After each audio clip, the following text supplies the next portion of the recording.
رب العالمین والصلاة والسلام علی سید الانبیاء والمرسلین محمد النبی الامی وعلی آلہ وصحبہ اجمعین اما بعد فعن ابی عبیدۃ قال حدثنی حمید قال صحبت ابن عمر من المدینة الى مکہ فحدثنی بأحادیث عن رسول اللہ صلی اللہ علیہ وسلم منها ان المؤمن مثل النخلة ان شاورته نفعك وان صاحبته نفعك وان شاركته نفعك وان جالسته نفعك وكل شيء من المؤمن منافع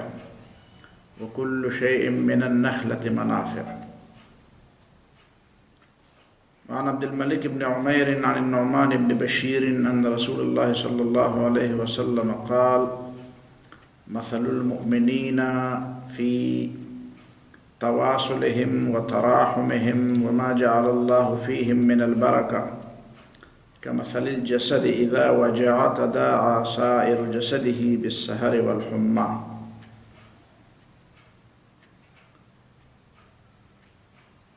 وعن النعمان بن بشير يخطب يقول سمعت النبي صلى الله عليه وسلم يقول مثلي ومثل الأمراء كمثل قوم ركبوا سفينة فأصاب رجل منهم مكانا فقال يا هؤلاء طريقكم وممركم علي وإني ثاقب هاهنا ثقبا فأستقي وأتوضأ وأقضي فيه حاجتي فإنهم تركوه هلك وأهلكهم وإن أخذوا على يديه نجا ونجوا.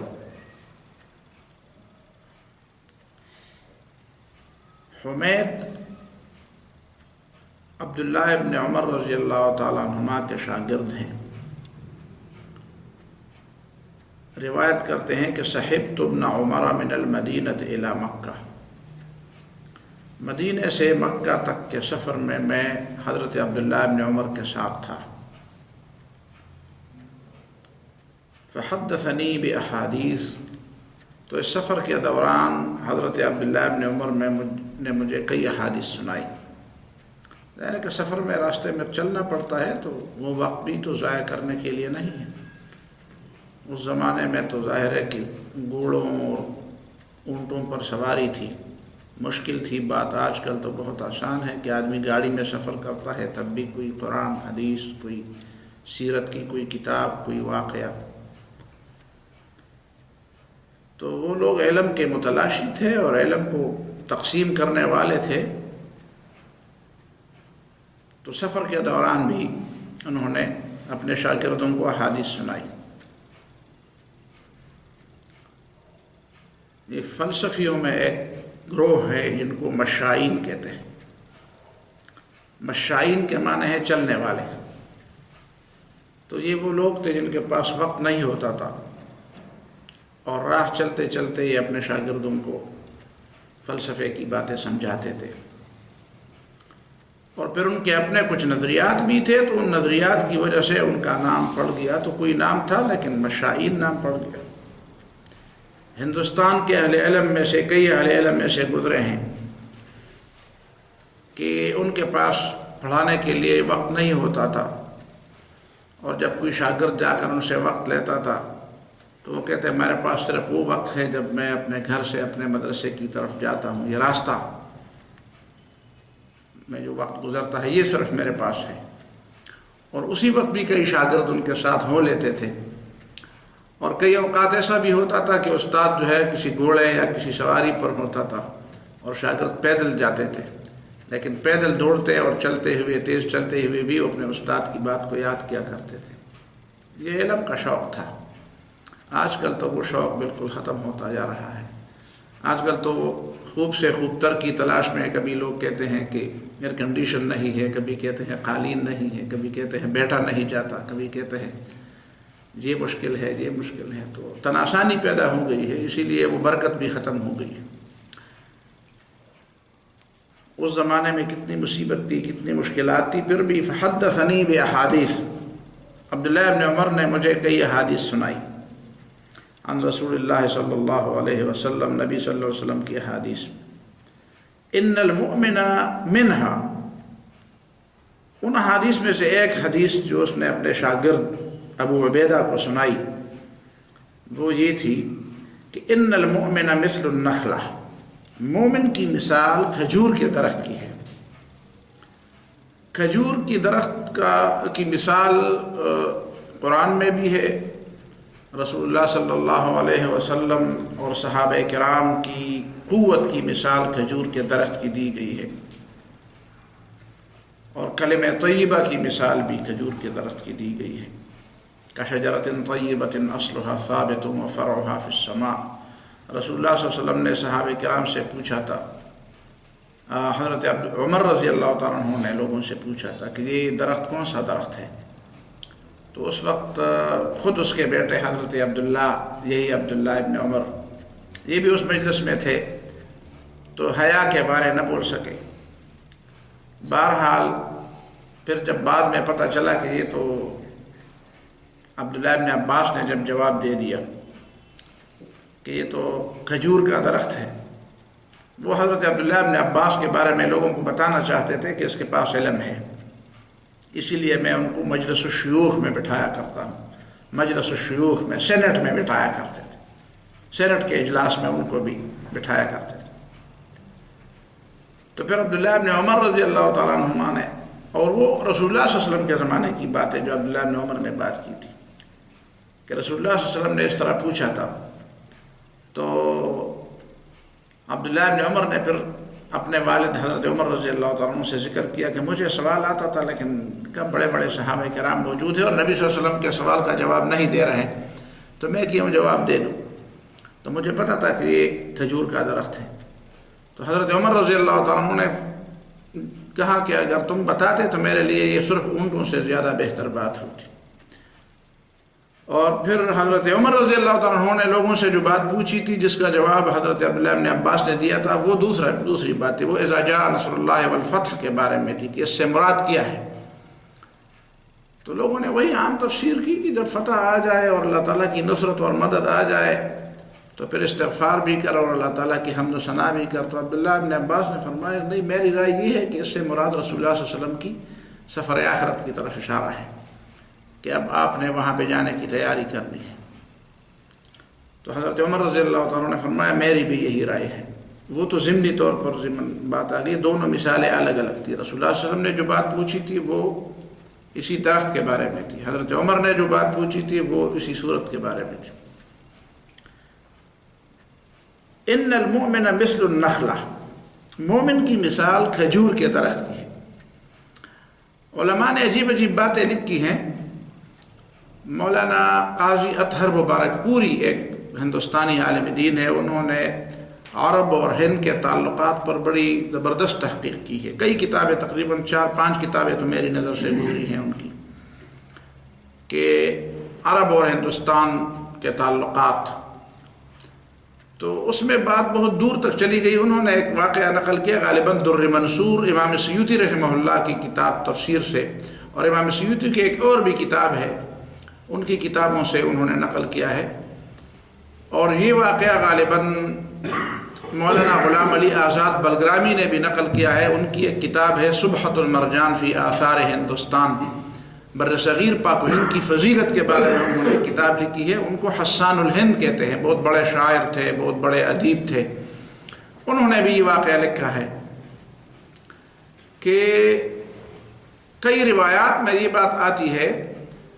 کہ اللہ رب العالمین نے جس مٹی سے آدم علیہ السلام کو تخلیق کیا، اس مٹی کے کچھ حصے سے اللہ رب العالمین نے کھجور کے درخت کو تخلیق کیا، اور کھجور کے درخت کی مشابہت انسان کے ساتھ بہت گہری مشابہت ہے۔ اسی وجہ سے کلمہ طیبہ کی مثال میں بھی اس کو پیش کیا گیا ہے، اور نبی صلی اللہ علیہ وسلم نے کئی حدیث میں بھی اس کی مثال پیش کی ہے۔ تو کھجور کا درخت ایک مبارک درخت ہے، اور انہوں نے عجیب اس کی ایک دلیل بھی دی ہے کہ جتنے بھی درخت ہیں اور جتنے بھی پودے ہیں، آپ اس کو اوپر سے کاٹیں گے، اوپر اس کا سرا کاٹیں گے تو وہ خوش نہیں ہوگا جب تک اس کی جڑ آپ نہیں کاٹیں گے، لیکن کھجور کا درخت ایک ایسی چیز ہے کہ جس کی آپ شاخیں اوپر سے سرا کاٹیں گے تو یہ خشک ہو جائے گا، جس طرح انسان کا سر کٹ کر وہ مر جاتا ہے، تو کہتے ہیں یہ اس کی مشابہت ہے۔ بہرحال کھجور کے درخت کی مثال رسول اللہ صلی اللہ علیہ وسلم نے دی کہ ان المؤمن مثل النخلۃ، مومن کی مثال بھی کھجور کے درخت کی ہے۔ اور کھجور کے درخت کی ساری چیزیں، ظاہر ہے کہ صحرا میں ہوتے ہیں وہ درخت، تو آپ اس کا سایہ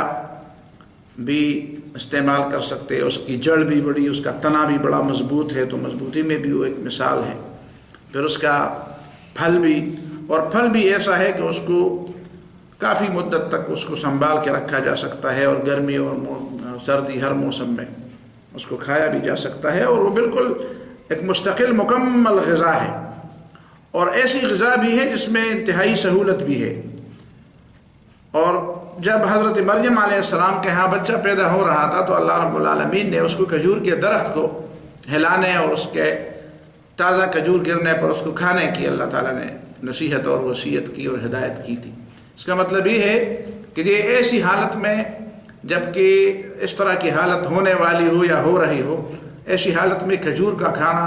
بہت زیادہ ہی مفید ہے، اور وہ بھی انسان کی پیدائشی حالت ہے، تو شاید پھر بھی اس کے ساتھ پیدائش کے ساتھ ایک مناسبت بھی ہے، اور شاید اس میں کوئی سہولت بھی ہے۔ تو ان المؤمن مثل النخلہ، مومن کی مثال کھجور کے درخت کی۔ ان شاورتہ نفعک، اگر تم اس سے مشورہ لو تمہیں فائدہ دے، وَإِن صَاحَبْتَهُ نَفَعَكَ، اور اگر تم اس کے ساتھ اس کے ساتھی بنو گے تب بھی تمہیں فائدہ دے، وَإِن شَارَكْتَهُ نَفَعَكَ، اور اگر تم کے ساتھ کاروبار میں کسی چیز میں مشارکہ کرو گے، شریک ہو جاؤ گے، کسی معاملے میں اس کے ساتھ، کاروبار میں اس کے ساتھ شریک ہو جاؤ گے تمہیں فائدہ دے گا، وَإِن جَالَسْتَهُ نَفَعَكَ، اور اگر تھوڑی دیر کے لیے اس کے قریب بیٹھو گے تب بھی تمہیں فائدہ ہوگا۔ وَكُلُّ شَيْءٍ مِّنَ الْمُؤْمِنِ مَنَافِعُ، مومن کی ہر حالت فائدے دینے کی ہے، مومن کی ہر حالت فائدے کی حالت ہے۔ وَكُلُّ شَيْءٍ مِّنَ النَّخْلَةِ مَنَافِعُ، اور کھجور کی بھی ہر حالت منافع اور فائدے کی ہے۔ مومن کا جو لفظ ہے اس میں اصل میں امن ہے، امن ہی سے یہ لفظ لیا گیا ہے، اور امن ہی کے معنی میں یہ ساری باتیں ہیں، امن ہی کی یہ باقی باتیں تفسیر ہیں۔ ان شاورتہ نفعک، ان چاروں باتوں میں صیغے مفاعلہ کے استعمال ہوئے ہیں۔ شاورا یشاور، صاحبہ یصاحب، شارکا یشارک، جالسا یجالس۔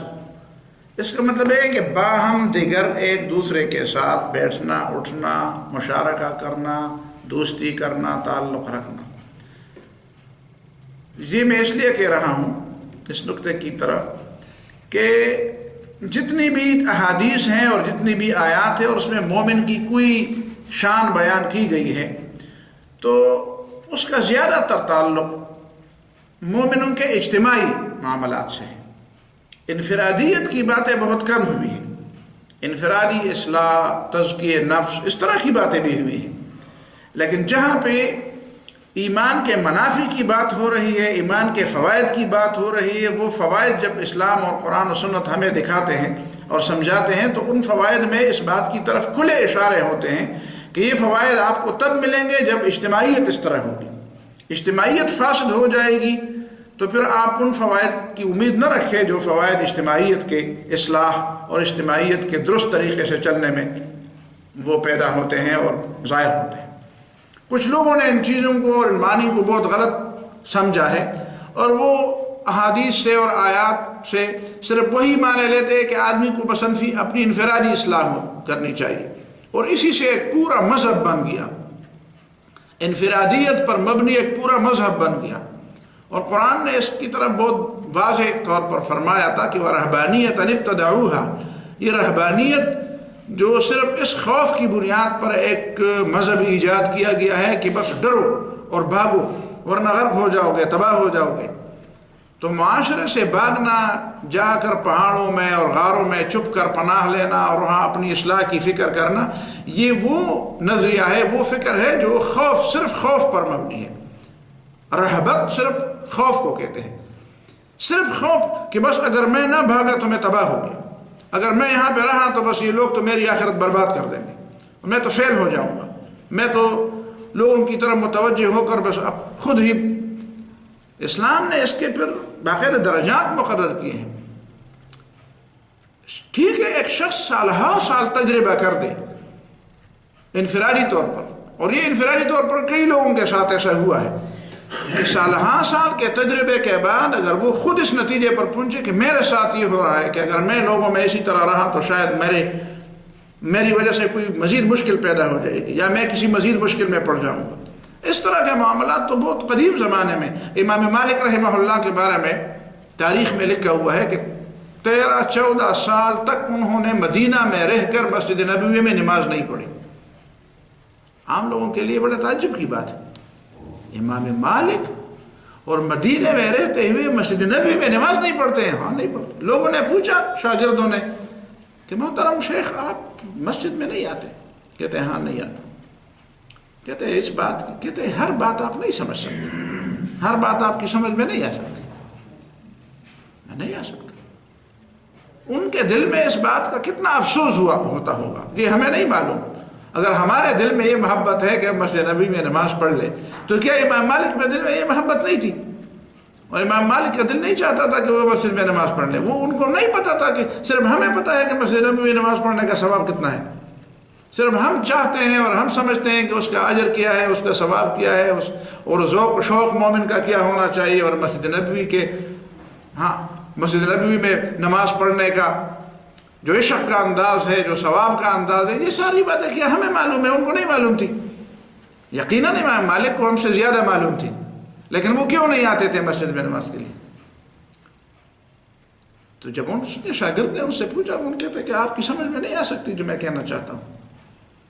ممکن ہے وہیں پہ کچھ ایسی بدعات لوگوں نے، ان کو ملوک تھے نا، وہ زمانہ تو ملوک تھا،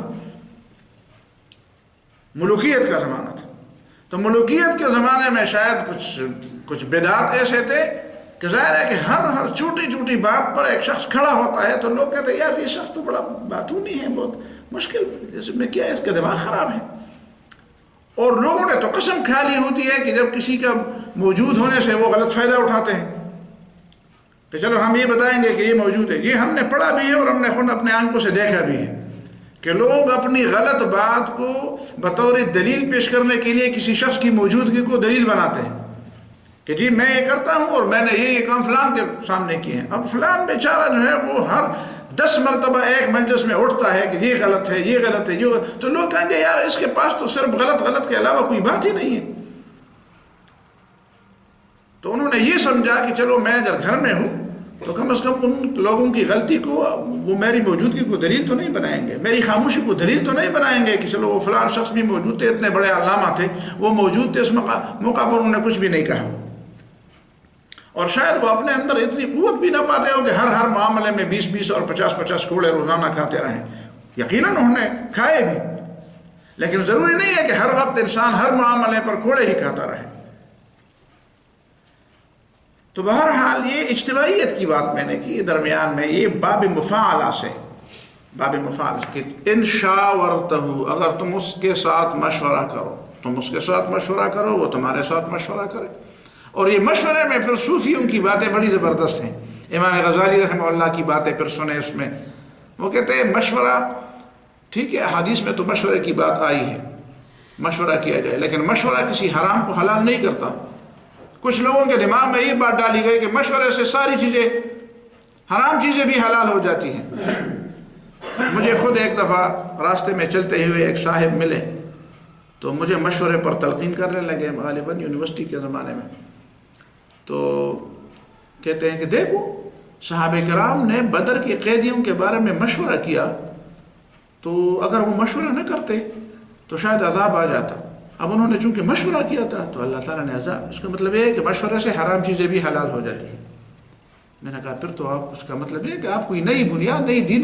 دین کی بنیاد رکھتے، بس مشورہ کر لیں اور نمازوں کو معاف کر لیں۔ مشورے کر لے اور سود کو جائز قرار دے، مشورہ کر لے اور بے حیائی کو جائز قرار دے۔ تو جب مسلمان کسی معاملے میں مشورہ کریں گے تو جی مشورہ اس چیزوں میں وشاورہم فی الامر، مشورہ ان معاملات میں ہوتا ہے جن معاملات میں صریح نصوص نہیں ہوتے، اللہ اور رسول کی صاف بات نصوص وہاں پہ نہیں ہوتے، وہاں پہ کوئی اختلاف کی گنجائش ہو جاتی ہے۔ اور پھر امام غزالی رحمہ اللہ نے بڑی اچھی مثال دی ہے، کہتے ہیں کہ آپ اندھیرے میں ایک شمع جلائیں تو ایک شمع کے قریب جتنی چیزیں ہوتی ہیں ان کا سایہ بھی ہوتا ہے، یہ چیز ہوتی ہے تو یہاں اس کا سایہ پڑے گا، یہ چیز ہوگی تو ادھر اس کا سایہ پڑے گا۔ لیکن آپ جگہ جگہ کئی شمع جلائیں ایک ہی جگہ پہ، تو جن چیزوں کے سائے ہوتے تھے اس کے قریب بھی شمع جلائے، ادھر بھی شمع جلائے، تو اس کا مطلب یہ ہے کہ کوئی جگہ اندھیری نہیں رہے گی، کسی جگہ پر اندھیرا نہیں ہوگا، ہر جگہ پہ روشنی ہی روشنی ہو۔ تو آپ کو ایک جگہ جس طرح کھلی نظر آتی ہے اور صاف طور پر نظر آتی ہے، اسی طرح آپ کو باقی مقامات اور باقی جگہ بھی صاف نظر آئے۔ جو پہلو آپ کو نظر آتا تھا اور دوسرا پہلو آپ سے غائب تھا، آپ دوسرے سے مشورہ کریں گے تو دوسرے کے ذہن میں کوئی دوسرا پہلو ہوگا جو آپ کی نظر سے غائب ہوگا، اور تیسرے کے ذہن میں کوئی تیسرا پہلو آئے گا جو دوسرے کے ذہن سے وہ غائب ہوگا۔ تو مومن کی مثال تو روشنی کی ہے، جتنے مومن ہوں گے جتنے ان کی آراء ہوں گی تو ان کی روشنیاں زیادہ ہوگی۔ تو ایک شمع کی روشنی اور 10 شمعوں کی روشنی میں بہت زیادہ فرق ہے۔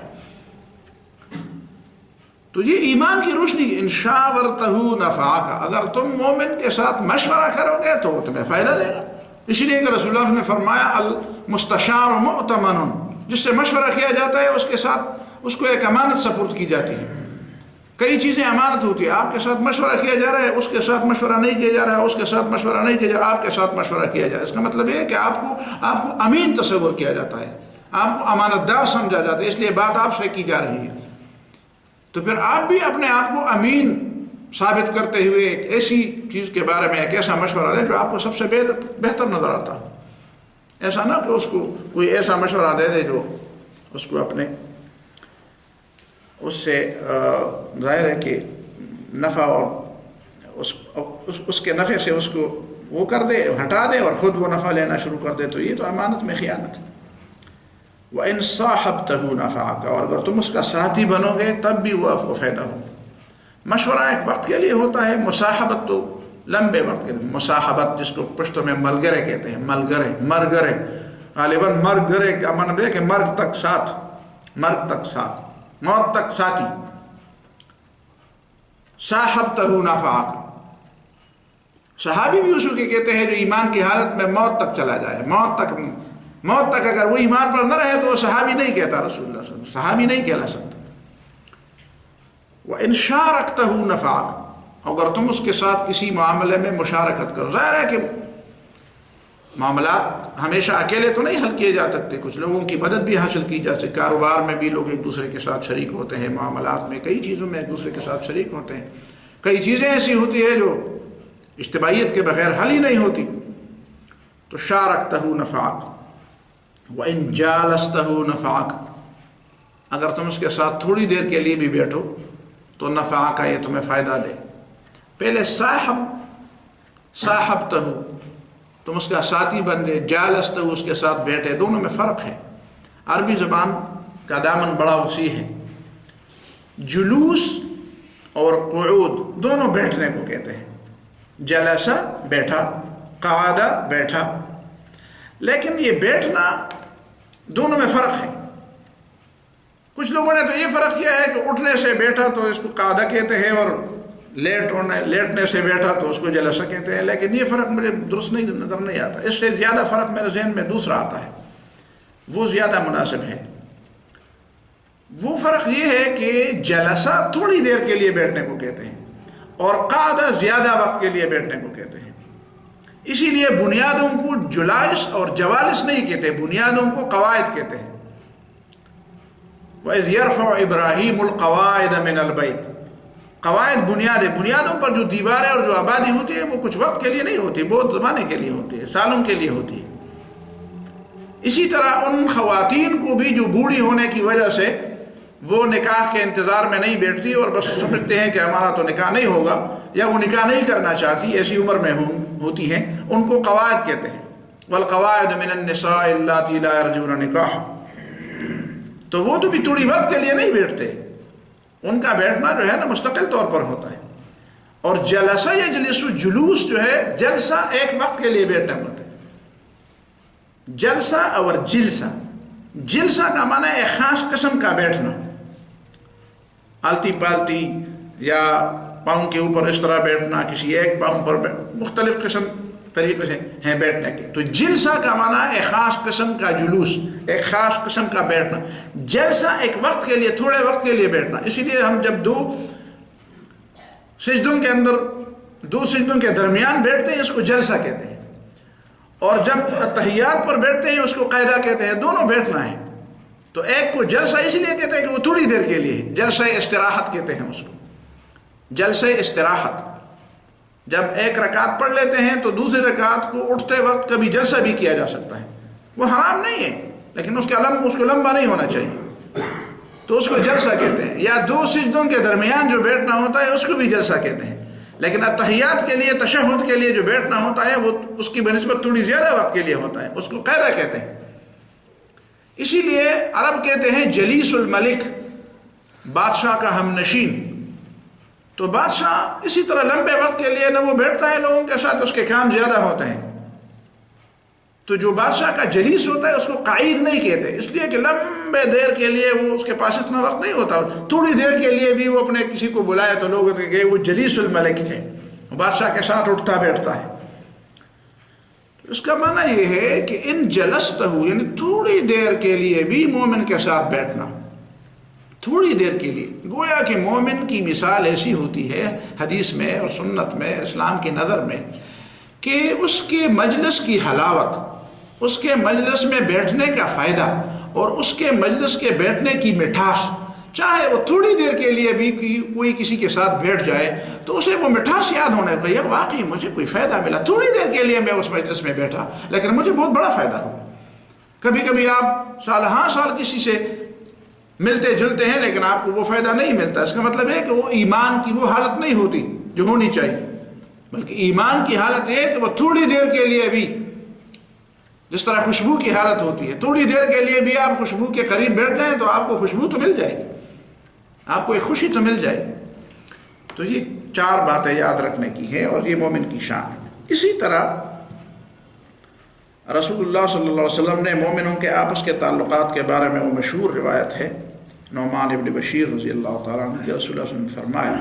مثل المؤمنین فی توادہم و تواصلہم و تراحمہم، مومنوں کی مثال ایک دوسرے سے محبت کرنے میں، ود دلی محبت کو کہتے ہیں. ان الذین آمنوا وعملوا الصالحات سیجعل لهم الرحمن ودا، جو لوگ ایمان اور عمل صالح اختیار کریں گے اللہ تعالیٰ ان کے دلوں کو آپس میں جوڑ دے گا، دلوں میں محبت ڈال دے گا. وتواصلہم، اور مومنوں کے ایک دوسرے کے ساتھ قریب ہونے میں، وتراحمہم، اور ان کے آپس میں ایک دوسرے پر رحم کرنے میں، ایک دوسرے کے قریب ہونے میں، ایک دوسرے پر رحم کرنے میں، اور ایک دوسرے کے ساتھ دلی محبت قائم ہونے میں. وما جعل اللہ فیہم من البرکہ، اور ایمان میں، ایمان کی وجہ سے اللہ تعالیٰ نے مومنوں کے اجتماعیت کے اندر جو برکت ڈالی ہے، اسی معاملے میں مومنوں کی مثال کیا ہے کمثل الجسد، اس کی مثال ایک جسم کی ہے، ایک بدن کے جسم کی ہے. اذا وجع، جب جسم میں درد ہوتا ہے، تداعى سائر جسدہ، تو ٹوٹتا ہے سارا جسم،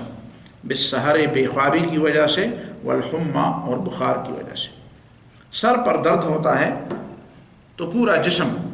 تکلیف میں مبتلا ہوتا ہے، پورا جسم بے خوابی میں مبتلا ہوتا ہے. وہ نہیں دیکھتا کہ چلو سر پہ درد ہے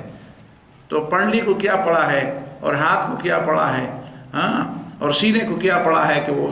اس کے وجہ سے درد میں اور تکلیف میں مبتلا ہو جائے. جب تک اس کے روح، اس کے جسم میں روح ہے. ظاہر ہے کہ اگر جسم میں روح نہیں ہے، اگر کسی عضو میں روح نہیں ہے اور اس پر تکلیف بھی آئی ہے، آپ پاؤں میں سرے سے روح ہی نہیں ہے، وہ مردہ ہو چکا ہے، اور کوئی اس کی انگلی کو کاٹ بھی ڈالے تو ظاہر ہے کہ دماغ کو پتہ نہیں چلے گا، حس نہیں ہے اس میں. لیکن یہ حس جتنی تیز ہوگی، ایمانی حرارت اور ایمانی قوت جتنی تیز ہوگی اور جتنی بیدار ہوگی، تو اسی طرح اسی اندازے سے اس تکلیف کو محسوس کرنا بھی، اس کے تکلیف کا احساس بھی زیادہ ہوگا. احساس تب زیادہ ہوگا جتنا روح جو ہے نا اس میں تیزی ہوگی، جتنا احساس میں تیزی ہوگی. اگر یہ چیز نہ ہو تو پھر ظاہر ہے کہ دنیا پر کتنے مصائب آ جائیں، کوئی کسی کی خوشی پر خوش نہیں ہوگا اور کوئی کسی کے غم پر غمگین نہیں ہوگا. کہتے ہیں یار وہ ہم اپنے مصیبتوں میں ہیں، ہم اپنے کاموں میں ہیں، وہ دوسرے ساری دنیا کے. ہمارے ہاں جب اس طرح کی باتیں ہوتی ہے کہ فلسطین میں یہ ہوا، شام میں یہ ہوا، عراق میں یہ ہوا، کہتے ہیں یار یہ پورے دنیا کا غم ہمارے اوپر ہے، یہ ہم نے ٹھیکہ لیا ہے ساری دنیا کی باتوں کا. ہم سے پہلے اپنے کام ہو جائے، ہم نے اپنے کام پورے نہیں کیے. اس کا مطلب یہ ہے کہ کیا یہ ایمان کی وجہ سے ہم بھائی نہیں بنے ہیں؟ کیا ایمان کی وجہ سے ہماری ایک برادری نہیں بنی ہے؟ اگر اور بھی کچھ نہیں تو کم از کم ایک احساس تو ہونا چاہیے.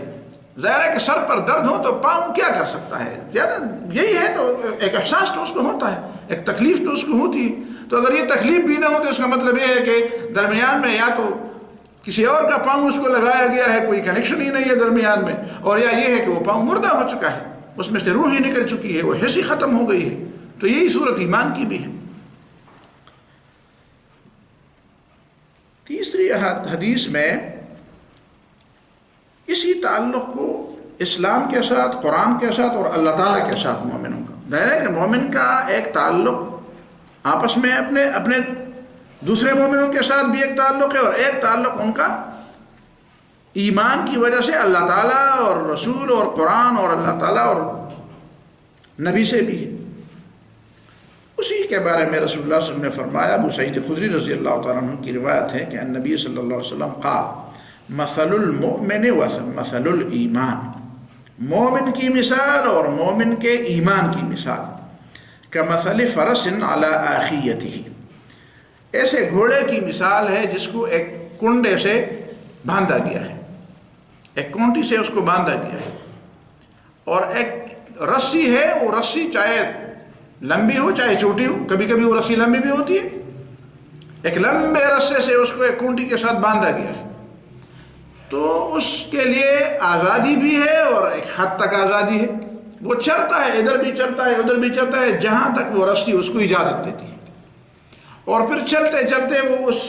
اس دائرے میں ہی گھومتا ہے جو دائرہ اس رسی کی وجہ سے اس کے لیے بنایا گیا ہے. جتنی رسی اس کے لیے